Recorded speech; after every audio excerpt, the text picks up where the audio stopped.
বিধানসভা ভোটের আগে কি চেনা ছবি ফিরছে বীরভূমে? স্বমহিমায় ফিরছেন অনুব্রত মণ্ডল।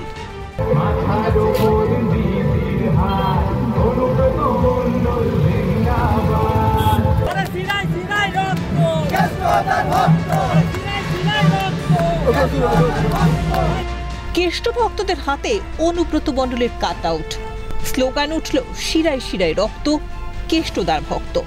অনুব্রত নামে বাঁধা হয়েছে গান।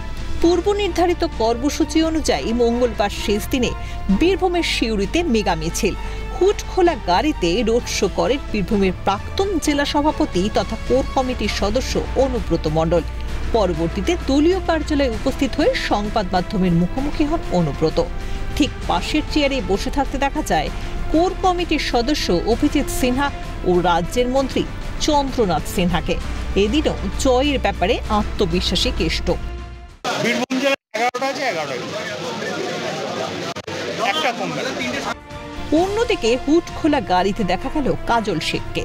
কাজল অনুগামীদের হাতে ছিল কোর কমিটির ছাপানো 9 সদস্যের ছবি সমন্বিত কাট আউট। উপস্থিত ছিলেন কোর কমিটির সদস্য বিকাশ রায় চৌধুরী সহ একাধিক নেতৃত্ব।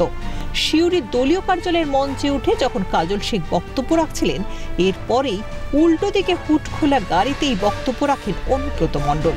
আবার অনুব্রত মণ্ডল যখন বক্তব্য রাখছিলেন তখন তার অনুগামীরা যতটা উৎসাহিত, ঠিক ততটাই ম্লান দেখালো কাজল অনুগামীদের। পাশাপাশি জেলার রাজনীতিতে কাজল ঘনিষ্ঠ বলে পরিচিত আশিস বন্দ্যোপাধ্যায়ের নেতৃত্বে এগিয়ে চলার বার্তা দিয়ে উঠল স্লোগান। মুখ্যমন্ত্রীর নির্দেশের পরেও বীরভূমে অব্যাহত কাজল কেষ্টর দ্বৈরথ। এই ছবি প্রকাশ্যে আসতেই বিজেপির কটাক্ষ, তৃণমূল কংগ্রেস ছিন্ন বিচ্ছিন্ন। স্বাভাবিকভাবেই তৃণমূল কংগ্রেস ছিন্ন বিচ্ছিন্ন পরিস্থিতি আগামী 2026 আস্তে আস্তে বীরভূম জেলাতে তৈরি হবে। এ ওকে দেখতে পাচ্ছে না, ও ওকে দেখতে পাচ্ছে না, আর কেউ কাউকে মানছে না। যখন তৃণমূলের নিজেদের নেতাই ঠিক করতে পারছে না, তখন বীরভূমের মানুষ তৃণমূলকে মানবে কেন? মিছিলের মধ্যে অনুব্রতকে গদা উপহার দেন তাঁর এক অনুগামী। দিনের শেষে স্বস্তির হাসি দেখা গেল অনুব্রত মণ্ডলের অনুগামীদেরই। উল্লেখ্য, জেলা সভাপতি থাকাকালীন চলতি মাসের 25, 26 ও 27 তারিখে বীরভূম জেলার 3টি মহকুমায় মিছিলের ডাক দিয়েছিলেন অনুব্রত মণ্ডল। শেষ দিনেও অনুব্রত অনুগামীদের মধ্যে উন্মাদনা তুঙ্গে।